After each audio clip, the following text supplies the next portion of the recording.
શ્રી પાંચથી વિદ્યાલય નવા નરોડા અમદાવાદ ધોરણ 11 ચેપ્ટર 1 નો વિડીયો નંબર 4 આપણે વાત કરીશું આજે રાસાયણિક સંયોગીકરણના નિયમો વિશે।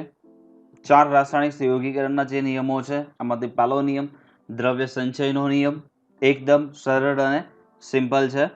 માત્ર દ્રવ્યનું સર્જન કે વિનાશ શક્ય નથી, માત્ર તેની ફેરગોઠવણી શક્ય છે। જેવી રીતે ડાલ્ટનની અભિધારણાઓમાં એક અભિધારણા હતી કે તમે પરમાણુ એટલે કે દ્રવ્યનું સર્જન કે વિનાશ કરી શકતા નથી, માત્ર તેની ફેરગોઠવણી જ શક્ય બને છે। તો અહીં વાત કરીએ કે ભાઈ આપણે એમોનિયા NH3 બનાવવો છે તો આપણે ડાયનાઇટ્રોજન અને ડાયહાઇડ્રોજનની જરૂર પડે। તો અહીં શું છે, એમોનિયાનું સર્જન નથી કર્યું, અણુ ક્યાંથી બન્યો તો કહે છે કે ડાયહાઇડ્રોજન અને ડાયહાઇડ્રોજન આ જે બંને અણુ છે એ ખાલી ગોઠવણી પામે છે અને નાઇટ્રોજન અને હાઇડ્રોજન એકબીજા સાથે સંયોગીકરણ પામે છે અને એને લીધે એક આખો નવા અણુની રચના થાય છે। એટલે કે દ્રવ્યનું સર્જન કે વિનાશ શક્ય નથી, માત્ર તેના ઘટક કણોની ફેર ગોઠવણી શક્ય છે। બીજો નિયમ નિશ્ચિત સંરચનાનો નિયમ।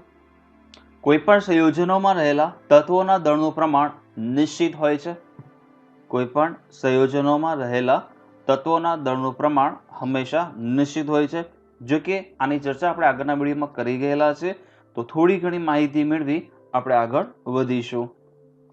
વૈજ્ઞાનિક જોસેફ પ્રાઉસ્ટ નોંધ્યું કે ક્યુપ્રિક કાર્બોનેટ CuCO3 ના કુદરતી રીતે મળેલા નમૂનામાં અને પ્રયોગશાળામાં બનાવેલ ક્યુપ્રિક કાર્બોનેટના નમૂનામાં તત્વોનું ટકાવારી પ્રમાણ સરખું હતું।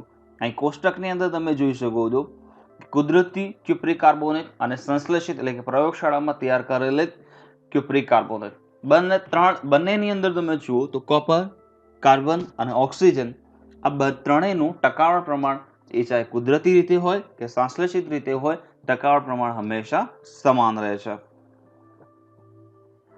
વાત કરીએ આગળ કે હાઇડ્રોજન વાયુ અને ઓક્સિજન વાયુની પ્રક્રિયા દરમિયાન ઉત્પન્ન થતા પાણી અને હાઇડ્રોજન પેરોક્સાઇડના વિઘટનથી મળતું પાણી એક સમાન સંરચના ધરાવે છે। કહેવાનો અર્થ એટલો કે સંયોજન ચાહે કોઈ પણ રીતે તૈયાર કરેલું હોય, પરંતુ એની અંદર રહેલા ઘટક તત્વોનું દળથી પ્રમાણ હંમેશા નિશ્ચિત હોય છે, એ ક્યારે બદલાતું નથી। દરેક H2O માં 2.016 ગ્રામ હાઇડ્રોજન અને 16 ગ્રામ ઓક્સિજન જ સંયોજાયેલો હોય છે। ડાલ્ટનનો પરમાણ્વીય સિદ્ધાંત સંયોજનોની નિશ્ચિત સંરચના નિયમની સમજૂતી આપે છે। આ સિદ્ધાંત પ્રમાણે નિશ્ચિત સંયોજનના દરેક નમૂનામાં તેના ઘટક તત્વોની સાપેક્ષ સંખ્યા સરખી હોય છે અને તે જ પ્રમાણે સંયોજનોની અને તેમાંના દરેક તત્વની દળનું પ્રમાણ સંખ્યા પણ હંમેશા સરખી જ હોય છે।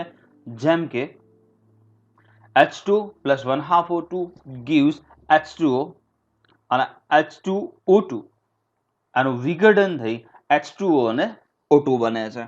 તો અહીં આ બાબતને ખાસ ધ્યાનમાં રાખીશું કે ડાયહાઇડ્રોજન ડાયોક્સિજનના સંયોગીકરણથી પાણી તૈયાર કરેલું છે, બીજું પાણી એ હાઇડ્રોજન પેરોક્સાઇડના વિઘટનથી તૈયાર કરેલું છે। તો અહીં બંને પાણી બનાવવાની, પાણી ઉત્પન્ન થવાની બંનેમાં મેથડ કેવી છે, અલગ અલગ છે। આ ઉપરાંત આપણે બીજું પણ ઉદાહરણ લઈ શકીએ, એસિડ પ્લસ બેઝ gives ક્ષાર પ્લસ પાણી, for example HCl + NaOH gives NaCl + H2O। તો આ તટસ્થીકરણની પ્રક્રિયામાં બનેલું પાણી એ પણ સમાન સંરચના ધરાવે છે કે જેવી સંરચના આ બંનેની અંદર જોવા મળે છે। એટલે મેં પહેલા પણ કીધું, ફરીથી બોલું છું વિધાનમાં કે સંયોજન ચાહે કોઈ પણ રીતે તૈયાર કરેલું હોય, આની અંદર રહેલા તત્વોનું દળથી પ્રમાણ હંમેશા નિશ્ચિત હોય છે। અહીં H2O માં તત્વોની સાપેક્ષ સંખ્યા H/O એટલે કે 2/1 છે।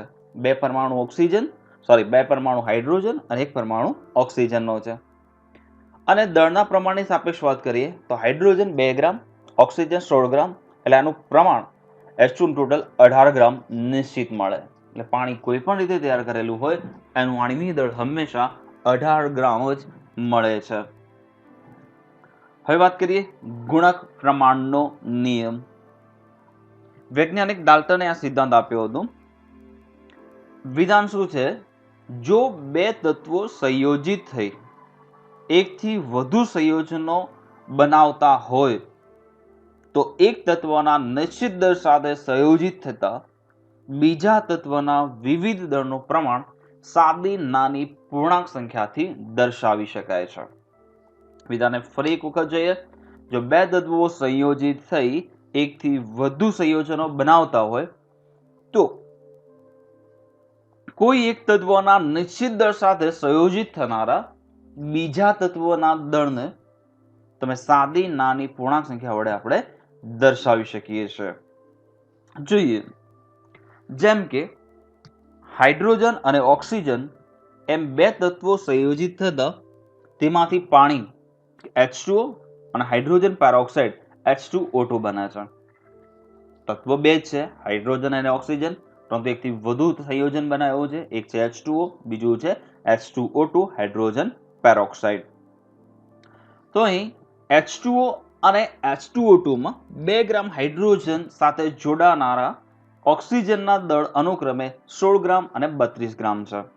જોઈ શકો છો H2O અને H2O2 બંનેમાં હાઇડ્રોજન H2H2 એટલે કે બંનેમાં હાઇડ્રોજનનું દળ ફિક્સ છે 2 ગ્રામ, પરંતુ H2O માં ઓક્સિજન એક જ છે એટલે કે 16 ગ્રામ કેવું હોય, H2O2 માં ઓક્સિજન 2 છે એટલે 16 દુ 32 કેવું હોય, એટલે 16 અને 32. અને આવી રીતે આપણે દર્શાવી શકીએ H2 plus 1/2 O2 gives H2O, H2 plus O2 gives H2O2. તો ગુણાંક પ્રમાણના નિયમ પ્રમાણે હાઇડ્રોજનના નિશ્ચિત દળ સાથે જોડાતા ઓક્સિજનનું દળ પ્રમાણ 16:32 થાય. બંને સંયોજનોની અંદર હાઇડ્રોજનનું દળ ફિક્સ છે 2 ગ્રામ. દળ બદલાયું કોનું? ઓક્સિજનનું, જેમાં એકમાં 16 ગ્રામ છે, બીજામાં 32 ગ્રામ છે, એટલે 16:32 લખી શકીએ. આનો તમે ગુણોત્તર લઈ લો તો સાદી નાની પૂર્ણાંક સંખ્યા આની બને 1:2. શું બનશે? 1:2 લખી શકાય. આ ઉપરાંત બીજા એક બે ઉદાહરણ તમને આપું તો આવી રીતે હું તમને કહી શકું. CO અને CO2, કાર્બન મોનોક્સાઇડ અને કાર્બન ડાયોક્સાઇડ. અહીંયા પણ કાર્બનનું વજન ફિક્સ છે 12 ગ્રામ 12 ગ્રામ, ઓક્સિજન 16 અને 32, એટલે ત્યાં આગળ પણ આપણે શું લખી શકીએ છીએ? 1:2. એવી જ રીતે એક બીજું ઉદાહરણ છે SO2 and SO3, sulphur dioxide and sulphur trioxide. અહીં સલ્ફરનું વજન 32 ગ્રામ ફિક્સ છે, પણ એની સાથે જોડાનારા ઓક્સિજનનું પ્રમાણ પહેલામાં 32, બીજામાં 48, એટલે 32:48 એટલે 2:3 ના સંદર્ભમાં આપણે લખી શકીએ. તો આવા કોઈ પણ સંયોજનોને તમે આવી સાદી નાની પૂર્ણાંક સંખ્યા વડે દર્શાવી શકો છો જો કોઈ એક તત્વના સાથે જોડાનારા અન્ય તત્વો કોઈ ચોક્કસ પ્રમાણમાં જોડાયેલા હોય. હવે જોઈએ આગળ ત્રીજો ગેલ્યુસેકનો નિયમ. ગેલ્યુસેકનો વાયુમય કદનો નિયમ. આ નિયમ મુજબ જ્યારે રાસાયણિક પ્રક્રિયામાં વાયુઓ સંયોજાય છે અથવા તો ઉત્પન્ન થાય છે ત્યારે જો વાયુઓ સમાન તાપમાને અને દબાણે હોય તો તેમના કદ સાદો ગુણોત્તર દર્શાવે છે. પર એકવાર જોઈએ, જ્યારે રાસાયણિક પ્રક્રિયામાં વાયુઓ સંયોજાતા હોય કાં તો ઉત્પન્ન થતા હોય ત્યારે જો વાયુઓ સમાન તાપમાને અને દબાણે હોય તો તેમનો કદનો ગુણોત્તર પણ કેવો રહેશે? સમાન છે. કેમ સમાન છે એ તમને કહું કે વાયુઓ છે તો વાયુ તાપમાન સાથે વેરિયેબલ છે, એનું કદ બદલાય છે, દબાણ સાથે પણ એનું કદ બદલાય છે.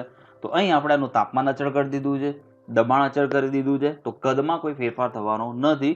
આથી તેમનું જે ચોક્કસ કોઈ કદ છે એને આપણે સાદી નાની પૂર્ણાંક સંખ્યા વડે દર્શાવી શકીએ છીએ. આમ 100 ml હાઇડ્રોજન અને 50 ml ઓક્સિજન સાથે સંયોજાય તો 100 ml પાણીની બાષ્પ મળે. 100 ml હાઇડ્રોજન અને 50 ml ઓક્સિજન સાથે સંયોજાય તો આપણને 100 ml પાણીની બાષ્પ મળે છે. એને આવી રીતે સમજાવી શકાય. હાઇડ્રોજન પ્લસ ઓક્સિજન gives પાણી. કયા સ્વરૂપમાં રહેશે? બાષ્પ સ્વરૂપમાં. બંનેનું કદ પણ તો નીચે લખ્યું છે 100 ml 50 ml. જ્યારે નિપજ કેટલી મળે છે? ફક્ત આપણને 100 ml મળે છે. આમ હાઇડ્રોજન અને ઓક્સિજનના કદ 100 ml અને 50 ml જ્યારે સંયોજાય ત્યારે તેમનો કદનો સાદો ગુણોત્તર હોય છે. એટલે કે 100:50 એટલે કે 2:1 ના સંદર્ભમાં તમે એને દર્શાવી શકો છો. તો આ થયો આપણો ગેલ્યુસેકનો નિયમ. હવે લાસ્ટ છે એવોગેડ્રો નિયમ. એવોગેડ્રોએ સૂચવ્યું કે સમાન તાપમાને અને સમાન દબાણે વાયુઓના સમાન કદ સમાન સંખ્યામાં અણુઓ ધરાવે છે. તાપમાન સમાન છે એટલે કે અચળ છે, દબાણ અચળ છે. એ કન્ડિશનમાં એમનું કદ પણ અચળ રહેશે, અને જો કદ અચળ રહેશે તો એની અંદર રહેલા અણુઓની સંખ્યા પણ કેવી હશે? સમાન છે તેમ કહી શકાય.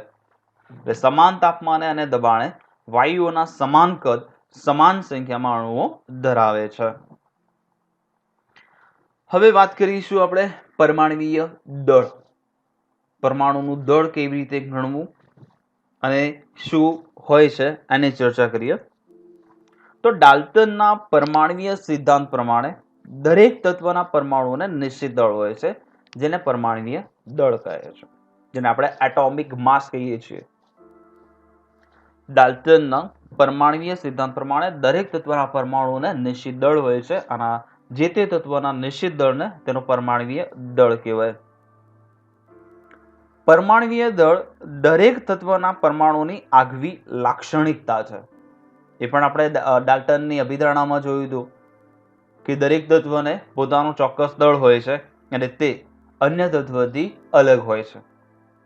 તે પણ મેં તમને સમજાવ્યું હતું કે ભાઈ કાર્બનનું જે પરમાણ્વીય દળ છે 12 ગ્રામ છે, નાઇટ્રોજન 14, ઓક્સિજન 16. તો એ દરેક જે તે તત્વની એક આગવી લાક્ષણિકતા છે કે જે એનું દળ અલગ અલગ દર્શાવે છે. આ અતિ સૂક્ષ્મ પરમાણુના દળ શોધવા અતિ મુશ્કેલ છે, પરંતુ દ્રવ્યમાન સ્પેક્ટ્રોમીટર નામના આધુનિક સાધનથી પરમાણ્વીય દળ નિશ્ચિત મૂલ્ય મેળવી શકાય છે. તો આ સાધનનું નામ યાદ રાખીશું, દ્રવ્યમાન સ્પેક્ટ્રોમીટર. IUPAC એન્ડ IUPAP તરફથી ઈસવીસન 1961માં કાર્બન 12 એટલે કે કાર્બનના જે સમસ્થાનિકો છે C12, C13 અને C14 એમાંથી C12 મતલબ કે C12 ને પ્રમાણિત ગણેલો છે. એ પરમાણ્વીય દળને પ્રમાણિત ગણી બાકીના તત્વોના પરમાણ્વીય દળ શોધવામાં આવે છે. કાર્બનના સમસ્થાનિકો પૈકી એક C12 છે, જેને પ્રમાણિત ગણી તેનું પરમાણ્વીય દળ 12 AMU. AMU નું ફૂલ ફોર્મ થશે એટોમિક માસ યુનિટ. શું થશે?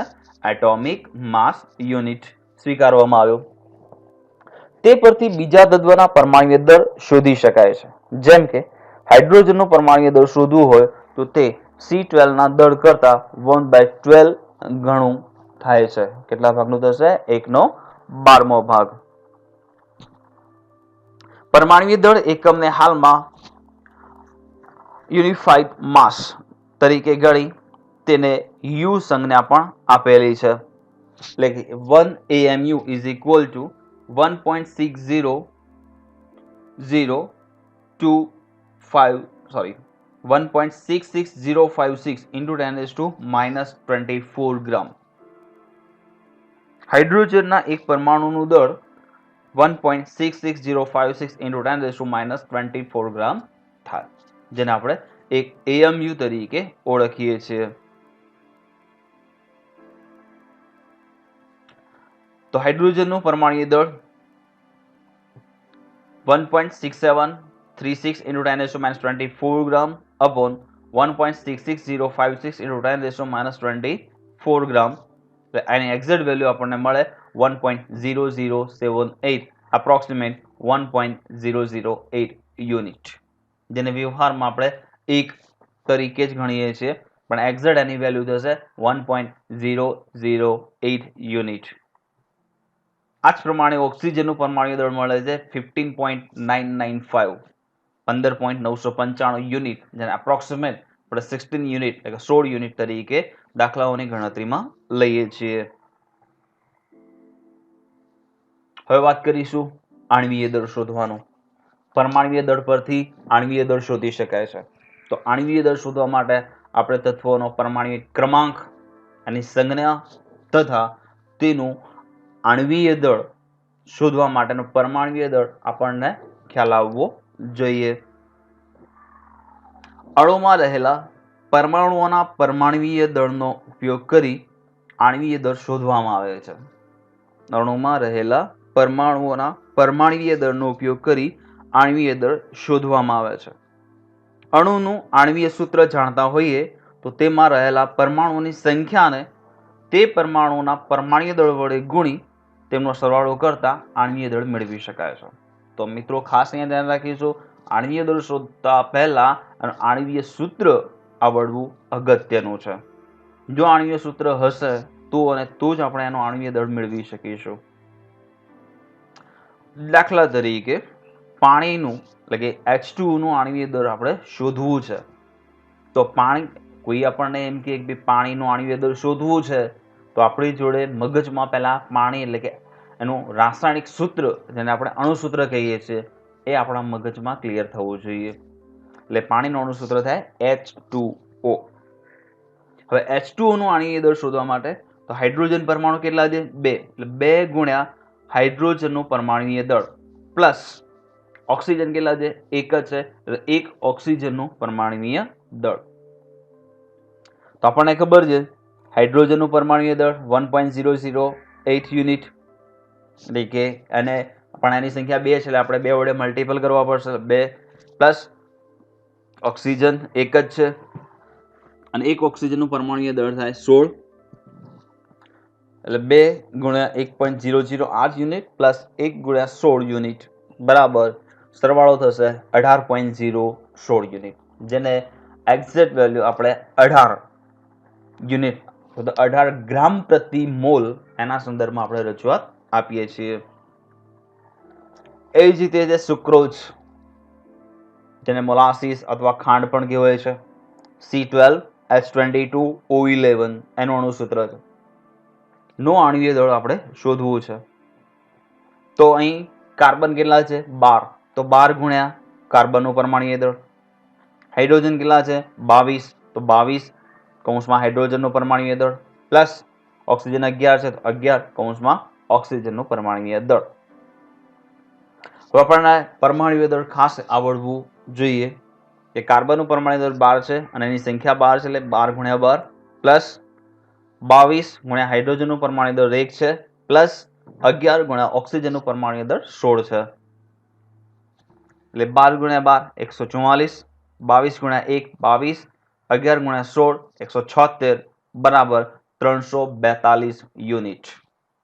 એટલે કે અહીં સુક્રોઝનું આણ્વીય દળ આપણને કેટલું મળે છે? 342 યુનિટ. હવે વાત કરીએ સરેરાશ પરમાણ્વીય દળની. જે આગળ આપણે ટોપિક જોયો હમણાં આણ્વીય દળ, એ કોઈ પણ સૂત્ર તમને આપેલું હોય એનો આણ્વીય દળ શોધવાનો કે તો ખાસ યાદ રાખીશું આપણને જે તે તત્વનું પરમાણ્વીય દળ આવડવું જોઈએ, સાથે સાથે એનું અણુસૂત્ર ખાસ યાદ આવવું જોઈએ, કારણ કે રાસાયણિક સૂત્ર વગર આણ્વીય દળ ગણી શકાશે નહીં. ઓકે, હવે જોઈએ સરેરાશ પરમાણ્વીય દળ. કુદરતી રીતે મળતા ઘણા તત્વો એક કરતા વધારે સમસ્થાનિક ધરાવતા હોય છે.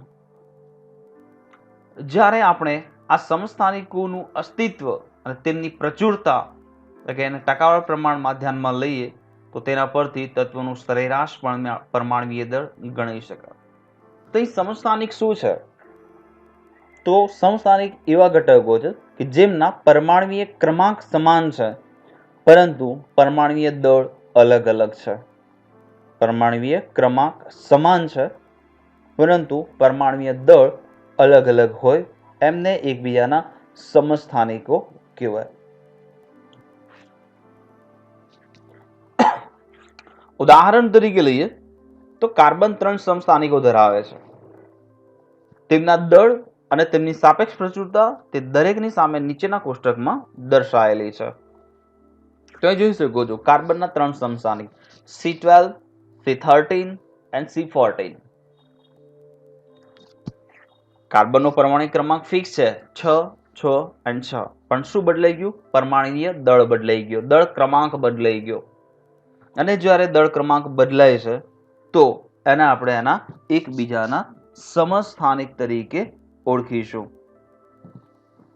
જ્યાં આગળ એની પ્રચુરતા પણ આપણને આપી છે કે C12 ની પ્રચુરતા 98.892% છે કે જે સૌથી વધુ પ્રમાણ છે. C13 1.108 and C14 2 into 10 raised to minus 10 છે. તો અહીં પ્રચુરતાનું પ્રમાણ આપી દીધું. પ્રચુરતાનું પ્રમાણ એટલે કે કુદરતમાં તે કેટલા પર્સન્ટમાં મળી રહે છે એનું પ્રમાણ દર્શાવે છે. પરમાણ્વીય દળ જોઈએ તો C12 નું 12 છે, C13 નું 13.00335 અને C14 નું છે 14.00317.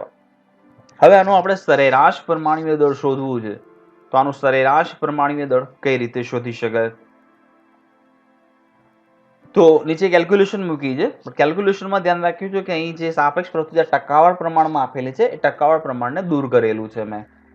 તો ટકાવાળ પ્રમાણને દૂર કરો એટલે 0.98892 આ જે સંખ્યા તમને આપેલી છે એ સંખ્યાના આધારે આપણે જોઈ શકીએ 98892 જે કિંમત આપી છે એને દર્શાવી છે 0.98892 ની અંદર, અને એનો પરમાણ્વીય દળ સાથેનો ગુણાકાર 12 સાથે ગુણાકાર પ્લસ આનું પ્રમાણ થશે 0.01108 ઇન્ટુ એનું પરમાણ્વીય દળ 13.00335 પ્લસ C14 નું પ્રચુરતાનું પ્રમાણ લઈ લઈએ 2 into 10⁻12 થઈ જશે ઇન્ટુ આનો આણ્વીય દળ છે 14.00317. આનો ગુણાકાર કરી આનો સરવાળો કરો તો આપણને કિંમત મળશે 12.011 યુનિટ, 12.011 યુનિટ આપણને એનું આણ્વીય દળ મળી રહેશે. કોનું આવ્યું? કાર્બનનું સરેરાશ આણ્વીય દળ અહીં આપણને મળી રહ્યું. તો વિદ્યાર્થી મિત્રો આવા કેટલાક દાખલા છે જે તમને હોમવર્કની અંદર તમારી પ્રેક્ટિસ માટે અહીંયા મૂકેલા છે. એક છે નીચેની માહિતીનો ઉપયોગ કરી ક્લોરીનનું પરમાણ્વીય દળ એટલે કે એનું સરેરાશ પરમાણ્વીય દળ ગણવાની વાત છે. એના બે સમસ્થાનિક છે Cl35 અને Cl37. કુદરતી પ્રચુરતા જોઈએ તો Cl35 નું પ્રમાણ છે 75.77 અને Cl37 નું પ્રમાણ છે 24.23. મોલર દર પણ આપી દીધું છે. C35 નું છે 34.9689 અને Cl37 નું છે 36.9659. આનું સરેરાશ આણ્વીય દળ હમણાં મેં તમને આગળ જે ઉદાહરણ દર્શાવ્યું એ પ્રમાણેનું કેલ્ક્યુલેશન કરવું તમારી પ્રેક્ટિસ માટે. બીજું પણ એક છે આર્ગોનના 3 સમસ્થાનિક છે, આર્ગોન 36, આર્ગોન 38 અને આર્ગોન 40, જેમાં સૌથી વધુ પ્રમાણ કોનું છે? આર્ગોન 40 નું છે કે જે 99.6% ધરાવે છે. સૌથી ઓછું પ્રમાણ આર્ગોન 38 નું છે 0.063% છે. તો આ અગત્યના છે. આ બંને દાખલાઓ જાતે પ્રેક્ટિસ કરીશું અને આપણે આગળ જે રીતે જવાબ દર્શાવ્યો એ જવાબની સાથે કમ્પેરિઝન કરીશું. હવે વાત કરીએ મોલર દર અને મોલ સંકલ્પનાની કે SI પદ્ધતિ. હવે SI સિસ્ટમ ઓફ ઇન્ટરનેશનલ પદ્ધતિ પ્રમાણે મોલ એ પદાર્થનો જથ્થો દર્શાવવા માટેનો પાયાના 7 એકમો પૈકીનો એક એકમ છે. જે SI એકમોમાં જે 7 મૂળભૂત એકમો છે આમાંનો એક એકમ એટલે મોલ સંખ્યા. વાત કરીએ આગળ તો અલ્પ પ્રમાણ ધરાવતા પદાર્થમાં પરમાણુ કે અણુઓની સંખ્યા ઘણી વધારે હોય છે. વારંવાર આ મોટી સંખ્યાનો ઉપયોગ કંટાળાજનક અને ભૂલ ભરેલો બને છે કે જ્યારે તમારે 12 ડિજિટ 13 15 કે એના કરતાં પણ મોટી ડિજિટનો કોઈ જવાબ લખવાનો થાય ત્યારે આપણને બહુ કંટાળાજનક લાગે છે અને સ્વાભાવિક છે એની અંદર ભૂલ પડવાની પણ સંભાવના રહેલી છે. જેથી સંખ્યાનો ચોક્કસ જથ્થાને વ્યવહારમાં લાવવો જરૂરી બન્યો. જેવી રીતે વ્યવહારમાં આ એકમ આપણે રોજિંદા જીવનની અંદર ઉપયોગ કરીએ છીએ. 20 નંગ બરાબર 1 કોડી કે જે આપણે ઉત્તરાયણ વખતે પતંગનો જે જથ્થો આવે છે એ કોડીમાં હોય છે. 12 નંગ બરાબર 1 ડઝન. આ ઘણા બધાની ઉદાહરણની અંદર આપણે જોઈ શકીએ છીએ. 144 નંગ બરાબર 1 ગ્રોસ. આ એકમોનો ઉપયોગ સામાન્ય વ્યવહારમાં થાય છે. તો ડઝન શબ્દ પડે એટલે મગજમાં આપણા ફળની એન્ટ્રી પડે છે કે ભાઈ 12 નંગની વાત છે. એક કોડી એટલે કે 20 નંગની વાત થશે. ગ્રોસ એટલે કે 144 નંગની વાત થશે. તો આ એક ચોક્કસ જથ્થો નક્કી કરેલો છે કે આ આટલું પ્રમાણ હોય તો એને આ પ્રમાણેનું ઉચ્ચારણ કરવું. તેવી જ રીતે રાસાયણિક પ્રક્રિયામાં વાપરતા પદાર્થના જથ્થાને ગ્રામ એકમમાં દર્શાવવામાં આવે છે, પરંતુ આ જથ્થામાં અસંખ્ય પરમાણુ કે અણુઓ રહેલા હોય છે. ફોર એક્ઝામ્પલ વાત કરીએ કે એમ કહેવામાં આવે કે 2 ગ્રામ હાઇડ્રોજન, તો 2 ગ્રામ હાઇડ્રોજન છે તો એનું વજન થયું, એના કુલ પરમાણુઓનું વજન થયું, પણ એની અંદર પરમાણુ છે કેટલા? તો એ પરમાણુ ઘણા બધા છે, અસંખ્ય પરમાણુ એની અંદર હાજર છે. તો એનું ચોક્કસ પ્રમાણ દર્શાવવા માટે એક ચોક્કસ એકમ હોવો જરૂરી છે. પરમાણુઓ કે અણુની સંખ્યાના ચોક્કસ જથ્થાને દર્શાવવા મોલ એકમને રજૂ કરવામાં આવ્યો. એક મોલમાં રહેલા પરમાણુ, અણુ, આયન કે ઘટક અણુની સંખ્યા હંમેશા ફિક્સ છે 6.022 × 1023, 6.022 × 1023. 12 ગ્રામ કાર્બનના એટલે કે C12 સમસ્થાનિકમાં રહેલા પરમાણુની સંખ્યા 6.022 × 1023 ને પ્રમાણિત ગણી તેને મોલ તરીકે સ્વીકારવામાં આવેલ છે. આ સંખ્યાને એવોગેડ્રો આંક Ne સ્વરૂપે દર્શાવાય છે. એવોગેડ્રો નંબર તરીકે ઓળખાય છે. તો એવોગેડ્રો નંબર કેટલો છે? તો 6.022 × 1023. એવું પણ કહી શકે કે એક મોલ જથ્થો ચાહે કોઈ પણ પદાર્થનો લઈ લો, કોઈ પણ સંયોજન લઈ લો, કોઈ પણ જથ્થો લઈ લો, તો એક મોલ ની અંદર એના પરમાણુ, અણુ, આયન કે ઘટકોની સંખ્યા ફિક્સ રહેશે અને એ છે એવોગેડ્રો નંબર જેટલી. અને એવોગેડ્રો નંબર છે 6.022 × 1023. C12 ના એક પરમાણુનું દળ દ્રવ્યમાન સ્પેક્ટ્રોમીટર વડે માપતા તેનું મૂલ્ય 1.992648 × 10 - 23 મળે છે.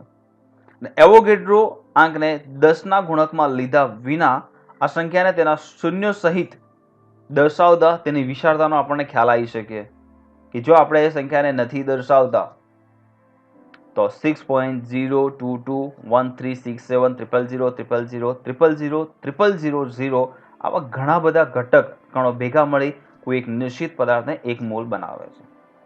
હવે આપણે આગળ વાત કરી કે જો તમને આ ઘટકોને દર્શાવવું છે કે આટલી લાંબી સંખ્યાને વારંવાર લખવી કેવી બને? કંટાળાજનક બને, સાથે સાથે ભૂલ ભરેલી પણ છે. તો આ સંખ્યાને વ્યવસ્થિત રીતે ગોઠવીને આપણને આપી દીધી છે એવોગેડ્રો નંબરમાં 6.022 × 1023. આ પરથી કહી શકાય કે એક મોલ હાઇડ્રોજનની અંદર એના મોલ સંખ્યા જેટલી, એટલે કે 6.022 × 1023 હાઇડ્રોજન પરમાણુ હશે. એક મોલ પાણીનો અણુ લઈ લો તો બી એની અંદર પાણીના અણુઓની સંખ્યા કેટલી હશે? એવોગેડ્રો નંબર જેટલી, 6.022 × 1023. એક મોલ સોડિયમ ક્લોરાઇડ NaCl લઈ લો તો એની અંદર પણ અણુઓ કેટલા હશે? તો 6.022 × 1023 સોડિયમ ક્લોરાઇડના અણુઓ હશે. તો મોલની ગણતરી માટેનું સૂત્ર, વિદ્યાર્થી મિત્રો, આ મોસ્ટ IMP સૂત્ર છે. સૂત્ર એકદમ નાનું છે પણ કામ એના મોટા મોટા છે.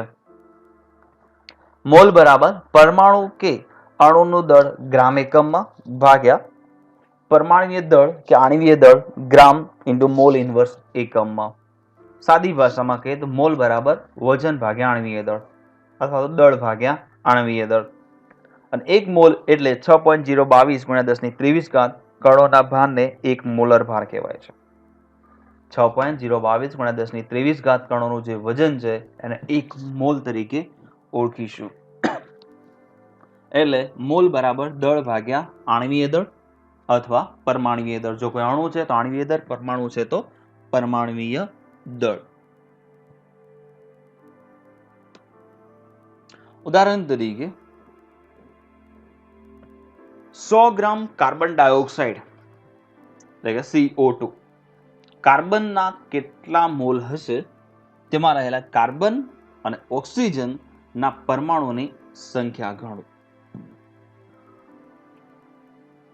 તો વાત કરીશું અહીંયા CO2 ના મોલ બરાબર, પહેલા મોલ સંખ્યા શોધી. મોલ સંખ્યા શોધતા પહેલા CO2 નું આણ્વીય દળ નક્કી કરવું જરૂરી છે. તો CO2 નું આણ્વીય દળ, કાર્બન કેટલું વજન ધરાવશે? 12 ગ્રામ. ઓક્સિજન કેટલું થશે? ઓક્સિજનના 2 પરમાણુ છે, એક પરમાણુ 16 એટલે 16 ગુણ્યા 2 32, 32 પ્લસ 12 44. દળ ભાગ્યા આણ્વીય દળ, તો CO2 નું દળ છે 100 ગ્રામ, જે આપણને રકમમાં આપેલું છે, ભાગ્યા એનું આણ્વીય દળ 44, એટલે આપણને મળશે 2.27 મોલ, 2.27 મોલ આપણને આ 100 ગ્રામ કાર્બન ડાયોક્સાઇડની મોલ મળ્યો. હવે CO2 માં કાર્બનના મોલ, હવે આપણને એ પણ ધ્યાનમાં રાખવાનું કે CO2 ની અંદર કાર્બન પરમાણુની સંખ્યા કેટલી છે, તો માત્ર એક જ છે. તો CO2 ના જે મોલ હશે એ જ મોલ કાર્બનના પણ હશે. આથી C ના મોલ કેટલા થશે? 2.27. આથી કાર્બનના પરમાણુની સંખ્યા બરાબર C ના મોલ ગુણ્યા એવોગેડ્રો નંબર, મોલ સંખ્યા ગુણ્યા એવોગેડ્રો નંબર. હજુ એની સાથે પરમાણુની સંખ્યા પણ લેવી જોઈએ, પણ અહીંયા કાર્બનના પરમાણુની સંખ્યા કેટલી છે? એક જ છે. એટલે 2.27 ગુણ્યા એવોગેડ્રો નંબર 6.022 ગુણ્યા 1023 આન્સર મળશે 13.669 ગુણ્યા 1023 પરમાણુ. હવે વાત કરવાની છે ઓક્સિજનના પરમાણુની સંખ્યા, તો ઓક્સિજનના મોલ ગુણ્યા એવોગેડ્રો, પણ અહીંયા મેં 2 વડે મલ્ટીપલ કર્યા છે. શા માટે? તો અહીં કાર્બન પર ઓક્સિજન પરમાણુની સંખ્યા કેટલી છે? 2 છે, અને ઓક્સિજન પરમાણુની સંખ્યા 2 હોવાથી આપણે 2 વડે મલ્ટીપલ કરવા પડે.